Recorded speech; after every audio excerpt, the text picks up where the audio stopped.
Sa ulo ng mga nagbabagang balita. Undas 2022 simbolo ng pagbangon sa La Union. Upcycling bida sa Ibaguio 2022. Pagpaparami ng pawikan sa La Union layong protektahan. Mga katutubong laro bida sa IP Day ng Sagada. Mulberry picking ipinakikilala sa La Union.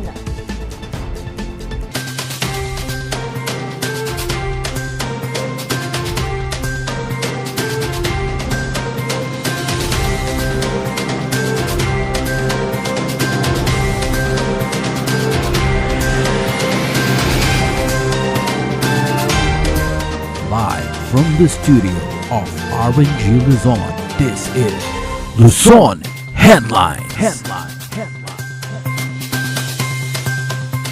Bagamalam, Amyanan, Luzon.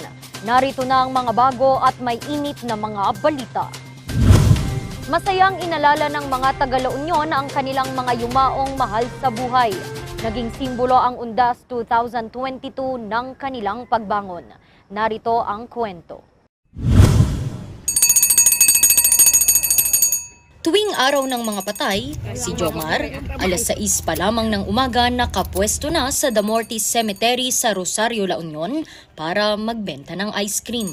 Dati po, bago mag-pandemic, nauubos po sa maghapon. Pero ngayon po, kalakalahati na lang. Gayunpaman, hindi siya nawawala ng pag-asang maubos ang benta. Kapansin-pansin kasi ang pagdating ng maraming bumibisita, gaya ni Lolo Reynaldo. Sa loob ng 2 taon, ngayon lang ako nagtagal na naman dito na nagbabantay sa mga mahal namin sa buhay na pumanaw. Marami raw kasing mga paghigpit noong kasagsagan ng pandemya. Biyaya sa kanya ang pagbabalik sa normal ng lahat. Mahalaga, kahit na wala na sila sa buhay natin, nasa isipan pa rin natin sila na kahit na humiwalay na, siyempre, hindi naman tayo magiging tao kung wala sila. Si Mang Dani naman, kasama ang buong pamilyang bumisita sa puntod ng yumaong ama. Pagdating pa lamang, agad na nilang nilinis at pininturahan ang nicho nito. Kasi kahapon dahilan nga sa mabagyo, tapos malakas ang hangin. Kaya nag-decide kami na ngayon na lang. At least maganda naman ang panahon. At least hindi na uulan para malinisan, mapinturahan. Pwede rin naman itong ipalinis kina Teo at mga kaibigan. Naglilinis po. Tapos minsan may nagpapaigib po. And tapos, Magkano yung kinikita nyo? minsan po may 100, minsan may 50 po. Ang kanilang kinikita, pambaon daw nila sa eskwela. Patuloy pa ring nagbantay ang mga otoridad.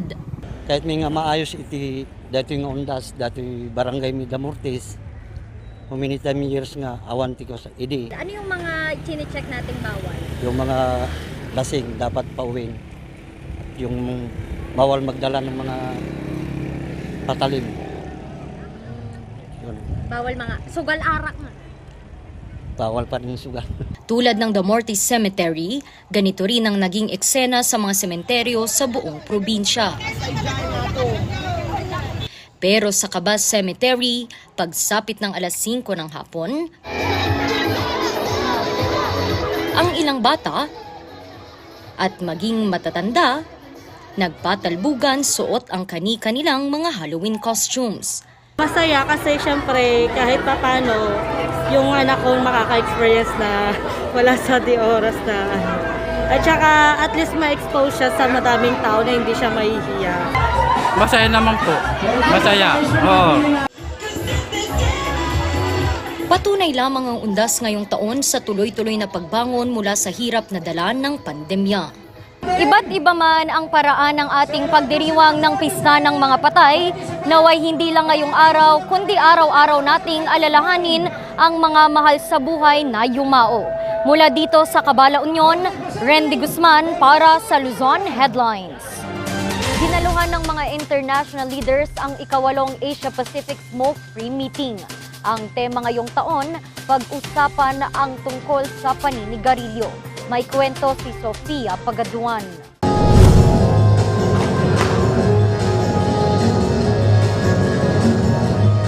Hudyat ito ng pagsisimula ng Asia-Pacific Smoke-Free Meeting na dinaluhan ng iba't ibang delegado na dumating sa kanilang mga kultural na kasuotan. Dumalo sa pagpupulong ang iba't ibang delegado mula Malaysia, Indonesia, Laos, Singapore, Thailand at Vietnam. Meeting is to share experiences. No? So the Philippines does not have a monopoly on tobacco-free implementation. We're learning also from Cambodia, Vietnam, Thailand. Singapore is here with us virtually also. Naisa katuparan ang pagpupulong ngayong Oktubre matapos itong maudlot noong nakaraang taon dahil sa pandemya. We are very excited because the pandemic put a pause sa mga plans. But as you can see, marami tayong mga Southeast Asian cities that are here and they're all excited to meet with each other. But more importantly, excited kami doon sa mga highlights, agreements, and plans that will come out of the workshop. And hopefully tomorrow we can discuss that. Layon ng pagpupulong na ibahagi ng bawat delegado ang iba't ibang strategiya sa kanilang smoke-free campaign. The purpose of this conference is to basically share best practices so that they will see what can they adopt, other cities in our Southeast Asian neighbors. Represents about 1/5 of the world's population. That is about 67 countries. And in the Western Pacific region, 9 out of 27 countries have adopted comprehensive smoke-free policies. This is important progress, but much more needs to be done. Inilatag din ang iba't ibang batas at ordinansa para sa smoke-free campaign. Pagtutulungan ng iba't ibang sangay ng pamahalaan at publiko ang payo ng Asia-Pacific Meeting sa mga bansang nais ding maglunsad ng smoke-free campaign. Dagdag din na tinalakay sa pagpupulong ang pag-aaral ng smoke-free laws, anti-smoking task forces, e-cigarettes at marami pang iba. Engagement na pinapakita natin ngayon sa ating smoke-free cities, it empowers more our partners in the front line to promote intensive programs for smoke-free cities. Experience because we can learn and we can see so many different faces and different races and as well as from different countries. So we learn the experience, how did they encounter, if there are regulations and what have they done in their country to build up the smoke-free generation. Inaasahang hindi pa ito ang huling pagpupulong ng iba't ibang bansa para sa smoke-free campaign. Sofia Pagaduan para sa Luzon Headlines. Magbubukas ngayong Nobyembre ang ika-4 na Ibagyo Festival sa lungsod ng Baguio. Tampok sa pagdiriwang ngayong taon ang upcycling. May kwento si James Ruiz. Creative communities, how our communities also participate in creative endeavors. Bibida muli ang sining at talento ng Cordillera sa Ibagyo Festival ngayong Nobyembre. We have so much in store for everyone. We're coming out of a pandemic and we're presenting a revitalized Baguio Creative City with a long list of events that are going to happen during Ibagyo 2022. Locally creative, globally competitive ang temang pagdiriwang ngayong taon. There will be a lot of workshops and trainings and things that will definitely ignite the creative flame in everyone. Highlight ng event ang Creative Upcycling Challenge. Ito ang paggawa ng mga obra gamit lamang ang mga patapong mga bagay. Nakikita itong sagot sa problema ng basura. Imbes na itatapon natin ang isang bagay, pwede nating pakikinabangan pa sa pamagitan ng pag-upcycle. Magbubukas din ng ilang exhibit para iba't ibang obra ng mga artist mula sa iba't ibang panig ng bansa. Pagkakataon din ito upang maipakilala pa ang iba't ibang rising artists sa bansa. I've seen a lot of artists already because of this ones. Nagkaroon sila ng livelihood and then they were able to buy cars na gamit nila sa kanilang mga trabaho when they need to go to places. Some nakapagpa-renovate din. Yan, some talaga. Marami ang makita mo ng improvement sa kanilang buhay. Handa na ang Baguio Creative Council para sa mga nakalatag na mga aktibidad ng pagdiriwang. This is nothing new. Pero by putting highlight on this one na city na ang gumawa, I think it is really exciting. The people are excited, the artists are excited. Not only will be the artists be involved here, but the whole community as well. Magtatagal ang pagdiriwang ng buong buwan ng Nobyembre. Ito ang ika-5 titulong Creative City ng lungsod. James Ruiz para sa Luzon Headlines. Susunod, ordinansa para sa proteksyon ng pagpaparami ng mga pawikan sa La Union isinusulong.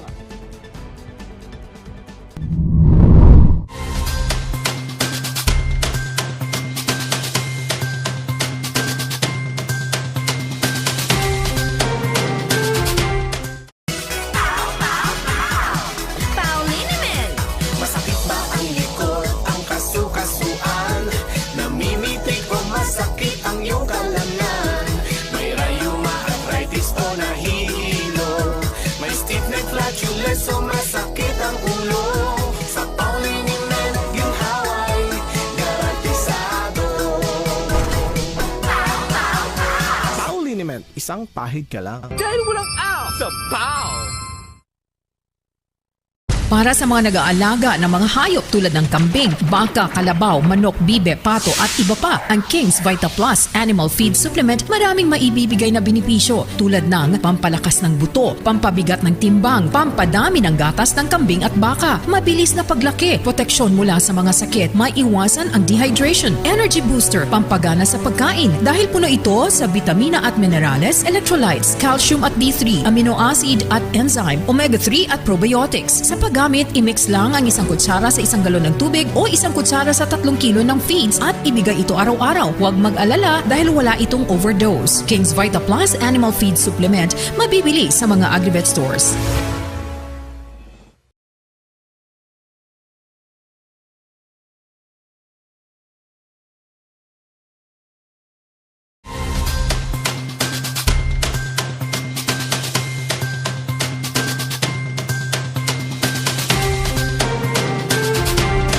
Isinusulong sa probinsya ng La Union ang ordinansang magproprotekta at magsusulong sa pangangalaga ng mga pawikan.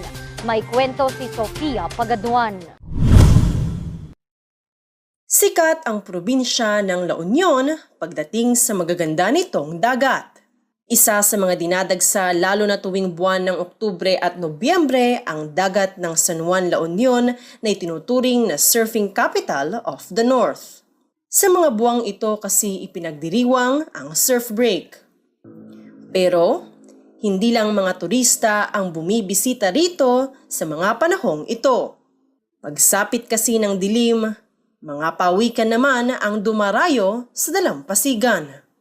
Nito lamang 17 ng Oktubre, kasama ang kanyang mga alagang aso na sina Bantay, Tutay at Princess, natagpuan ni Mang Johnny ang isa rito. Aabot sa 105 itlog ang biyayang hatid ng pawikan na kaniyang natagpuan. Tara kita kami, nung makakuada, nung naango na di ko, nung ko nakita dyan nang pawikan ko maya, kurkuruban da, amuda dyan ti ko. Dyan ti nagiklugan na, nariga ang birukan kami dyan, kiwar-kiwaran na. Kwento niya, dati siyang poacher. Pero dahil sa Kurma, isang organisasyong pumuprotekta sa mga pawikan, isa na siya ngayong pawikan patroller.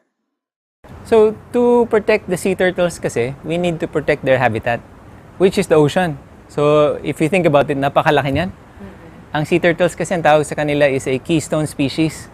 So, ang keystone species, yan yung mga main parts of an ecosystem. Part sila ng ocean ecosystem and yung coastline ecosystem. So, yung sea turtles, we don't just focus on them, pero sila, in a sense, parang we can use them as a barometer of the health of the ocean.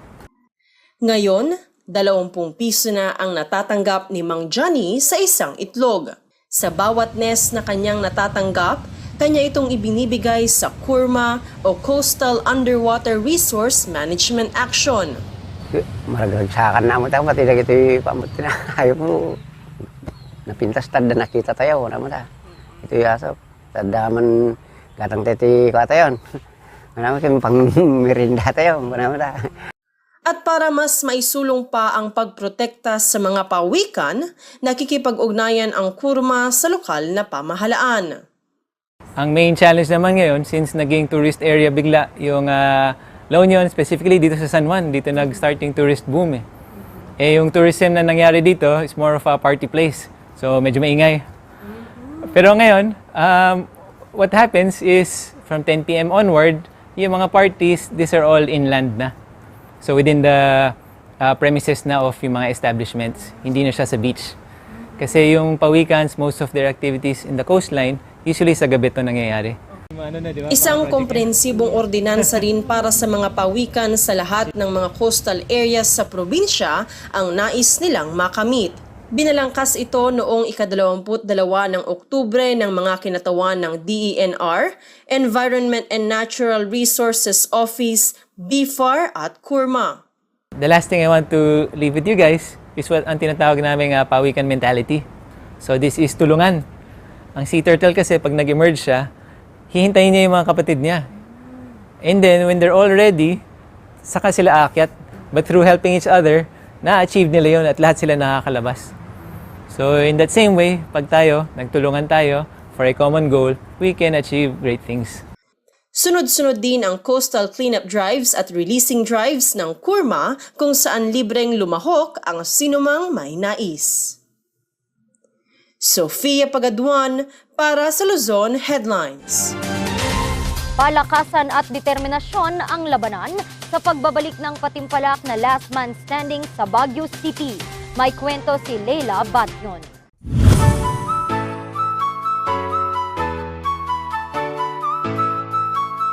Mga umaatikabong aksyon, yan ang bida sa pagbabalik ng Physical Fitness Challenge na Last Man Standing sa Baguio City. Isa sa mga sumuong sa hamon na ito, si Wirona. Sobrang enjoy, sobrang sulit yung budol. Kasi minsan lang yung pagkakataon na na-challenge ako ng ganito. Si Wirona ay isa lamang sa 4 na kababaihan na kalahok sa patimpala. Aabot sa 75 kalahok ang kumasa sa hamon ng Last Man Standing. So basically, Last Man Standing kasi is all about, the grit, the endurance. So hindi lang siya physical challenge, mental talaga siya. Ito ang ika-5 Last Man Standing na ginanap sa Pilipinas matapos ang huli noong 2019 dahil sa pandemya.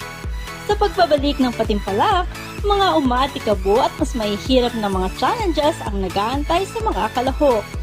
Matest yung mental strength and physical fitness ko kung gusto ko mag-gauge kung nasan sa Philippines, kung anong level ko rin. Ito ang unang beses na ginanap sa Baguio City. So it's happening simultaneously. So in Baguio, in NCR, Manila, and then Cebu, and then Cagayan de Oro. So 4 key major cities here. Layunin ng patimpalak na may pakita ang natatanging lakas ng bawat kalahok.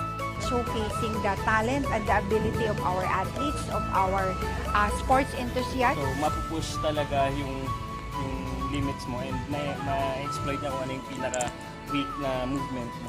Ito ay binubuo ng 6 na intense exercises tulad na lamang ng squats, air squats, pistol squats, burpees, push-ups, at planking. Mula sa iba't ibang batches, 8 ang hihirangin upang maging parte ng final round kung saan tatayo ang bawat kalahok hanggang kaya nila. So you really have to ensure na prepared ka, and then that you really have the kind of skills and stamina to really finish the entire game. Kasi literally you're gonna stand the whole day to really finish the challenge and emerge as a champion. And matawag ka talaga na nag-iisa lang, the last man standing.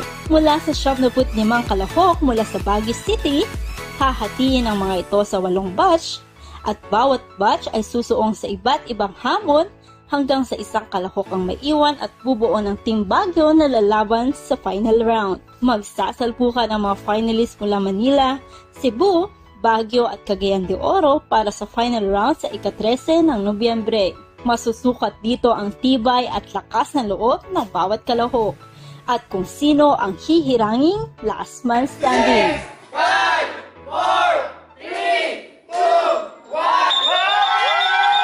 Leila Batron para sa Luzon Headlines. Mulberry picking ipinakikilala sa probinsya ng La Union. Ang kwento susunod na.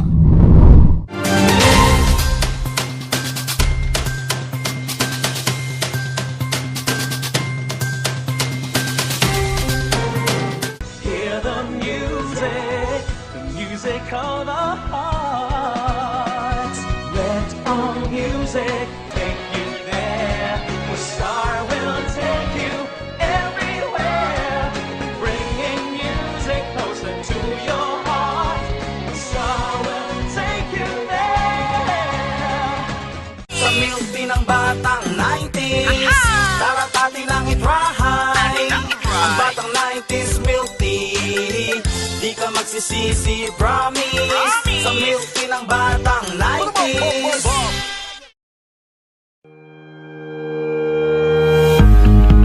The Baguio Country Club, the first and only 5-star mountain resort in the Philippines, is fully equipped and ready to welcome you back. The club has thoroughly worked on adapting to the new normal. The usage of any of the facilities and amenities of the club is governed with specific rules, regulations, and procedures in accordance to the medical, physical distancing, and disinfecting protocols.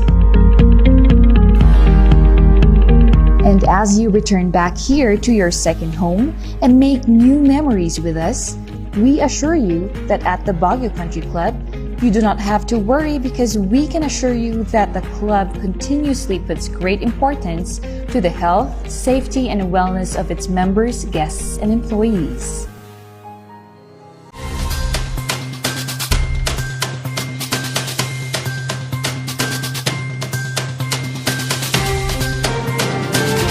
Ibinida sa sagada ang iba't ibang katutubong laro para sa pagdiriwang ng Indigenous Peoples Day sa bayan. May kwento si Charles Limon.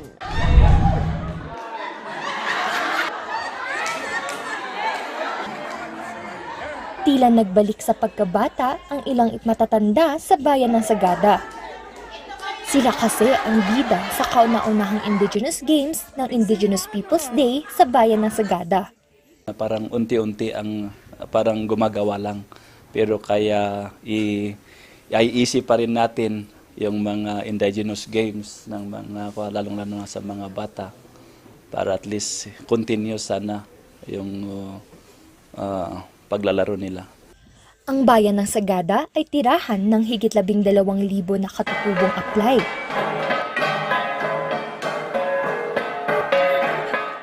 Ilan sa mga larong ibinida nila ang ag-agto, binuligan, sanggol, tolsi at iba pa. Isa sa mga kasama sa mga palaro ay ang paligsahan sa pagsusuot ng bahag o wanes ng kalalakihan at gatong o tapis sa mga kababaihan. Aminado ang mga katutubo ng Sagada sa unti-unting pagkawala ng kanilang kultura sa mundo ng modernisasyon. Babalance ng goodness, babalance ng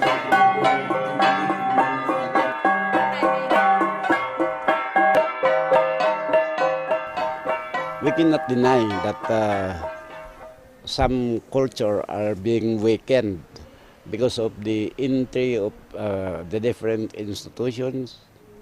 But our values, the concept of relation is still strong. And that is why we are celebrating this Indigenous Peoples Day to remind our people to strengthen our relationship with the different elements of our ancestral domain. Kaya, mahalaga daw na mapalakas pa ang pagtuturo ng kultura sa mga kabataan ngayon. Pero, isa sa mga nakikitang permanenteng solusyon dito, ang otonomiya ng Cordillera. But if we are given this opportunity to have an autonomous region, it would be easier for the people in the Cordilleras to decide and to implement programs which is beneficial to them or which they know that is yung tugma sa kanila. Actually, malaking tulong naman pag maging autonomiya ang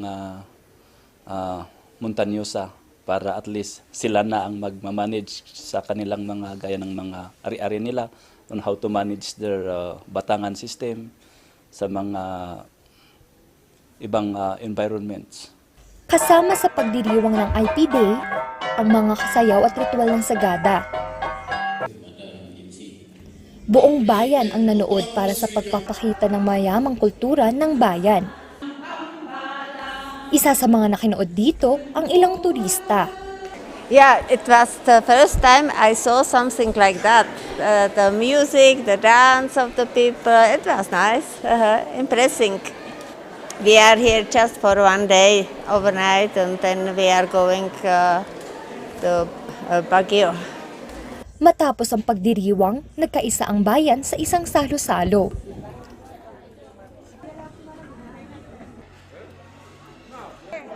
Salo-salong bunga ng kanilang kultura at pagkakakilanlan.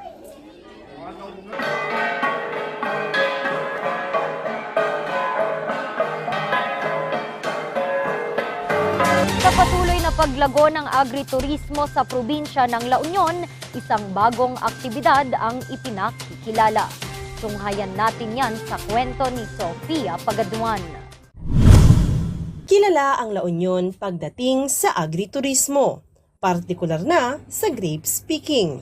Ngayong unti-unting bumabangon ang bansa mula sa pandemya, unti-unti na ring sumisigla ang kanilang agriturismo. Pero ngayon, may bagong alok ang agriturismo ng probinsya. Sa barangay ng Wenceslao sa Cabala Union, mulberry picking ang isa sa kinahuhumalingan ngayon. Simula siya, nagtanim po kami noong 2020 o March 2020, yung kasagsagan ng COVID po yun. Kasi na-inspire po ako nung nagpunta ako ng IFEX last 2017 yun, sa Food Expo. Nakatikim ako ng wine, ng mulberry wine nila. Dun sa isang farm ata sa Laguna yon na may mulberry wine. Tsaka yun, na-inspire ako, kaya nagtanim rin ako ng mulberry. Sa kagustuhang maipakilala ang mulberry sa probinsya, matyagang nag-aral at nagtanim ng halos 2 taon si Oliver. Sa kanyang pagsisikap at pagpupursige, ngayon ay aabot na sa higit 200 puno ng mulberry ang nasa kanyang farm. Siyempre, masayang-masaya kasi nga nakikita na namin yung bunga ng pinaghirapan namin. At saka nagkakaroon na rin ng mga awareness ng mga tao na pwede palang pagkakitaan ng mulberry. Kasi yun nga, ang akala lang nila ay parang puno lang siya na pinapakain sa kambing, di ba yung dahon. Yun, na meron palang ibang variety na mas malalaki na pwedeng i-consume. Ngayong taon, binuksan niya ito sa mga gustong bumisita. Isa sa mga bumisita si Jerry na mula pang Nueva Ecija. Masaya naman po at nakakainganyo naman po siyang puntahan at hindi po siya amazing po talaga. Kwento niya, 5 tub na ang kanyang nabili. Ang isang tub ay nagkakahalaga ng 100 piso. Bukod kay Jerry, bumisita rin ang pamilya ni Mang Porton na galing pang La Trinidad. Dahil sa pagkamangha nito sa taniman ng mulberry, ay balak na rin niyang magtanim sa kanyang bakuran. Sobrang saya po kasi ang dami pong mga turista yung mga pumupunta na meron palang mga mulberry doon, puntahan natin, ganun po. Dami pong taong mga nagkakagusto. Malaking tulong po sa amin kasi lingguhan po yung sahod, tsaka po yung kapag nakakapagbenta, yun po, nagbibigay po ng bonus si Sir. Sa pagkamit ng probinsya ng La Union ng titulong Heart of Agritourism in Northern Luzon by 2025, isa ang mga farm ni Oliver sa posibleng makatulong upang makamit ito. Ang hiling po namin sa provincial government na sana magkaroon pa ng maraming trainings, seminars about sa number 1 sa processing, tsaka sa marketing. Yun po. Para mas ma-promote yung mga products out of mulberries, di ba? Bukas sa publiko ang Mulberry Farm para sa mga gustong bumisita rito. Hangad ni Oliver ang suporta mula sa lokal na pamahalaan at sa pamahalaang panlalawigan upang mas maisulong pa at maipakilala ang mulberry sa probinsya. Mula rito sa Cabala-Union, Sofia Pagaduan para sa Luzon Headlines. At yan ang mga balitang nakalap ng Luzon Headlines ngayong araw. Muli, maraming salamat at magandang gabi sa ating lahat.